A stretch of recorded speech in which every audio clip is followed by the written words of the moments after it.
Hello guys, এই যে school ছুটির পর বিকালবেলা বাচ্চারা কিভাবে খেলাধুলা করতেছে দেখানোর চেষ্টা করছি। ওয়াও, খুব চমৎকার। আমরা ওইভাবে খেলাধুলা করতাম, কিন্তু এখন ওই সময়টা এখন আর পাই না খেলাধুলা করা। এই যে পাশে একজন সাইকেল দিয়ে করতেছে, এই যে বল, এই যে একজন যাচ্ছে দৌড়ে আনতে।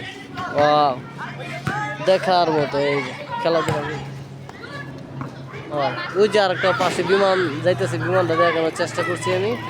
ওই যে দেখেন দর্শক, বিমান, এই যে হেলিকপ্টার না বিমান, এই যে বাংলাদেশ বিমান যাচ্ছে তো যাচ্ছে।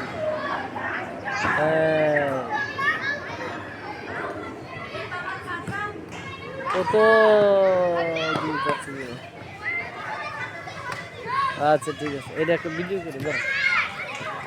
এই যে বাচ্চারা খেলতেছে চমৎকার বাবু, খুব সুন্দর। না দাঁড়া একটু এমন করে আবার ঝগড়া লাগে কেউ ছোট যারা, এরা কিন্তু খুব রাগ করে, তো তাই ওদের সাথে খেলা করা একদম মানে মহা মুশকিল। কোনো কিছু বললেই সমস্যা। এই যে ফুটবল খেলা, বাংলাদেশে ফুটবল খেলা, এই যে পাশে দুজনে আবার সাইকেল চালাইতেছে, এটা দেখানোর চেষ্টা করছি।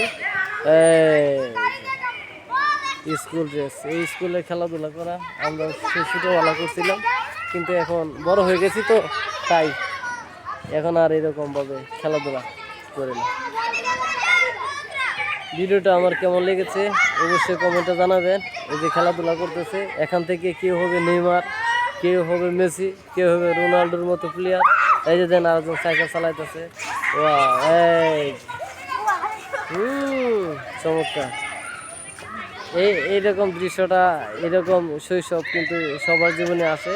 হয়তো কেউ ধরে রাখতে পারে, আবার কেউ ধরে রাখতে পারে না। ওই যে দেখেন, আসলে গোল কোনটা, গোলকিপার কোনটা এটাই বুঝি না। সবাই এলোমেলোভাবে এই যে বল নিয়ে দৌড়াদৌড়ি করতেছে, খেলতেছে, এটাই হচ্ছে এদের নিয়ম। ঠিক আছে, অনেক ধন্যবাদ সবাইকে সুন্দর ভিডিও দেখার জন্য। আমার ভিডিওটা দেখার জন্য সবাই বেশি বেশি লাইক এবং শেয়ার করে পাশে থাকবেন। ধন্যবাদ সবাইকে।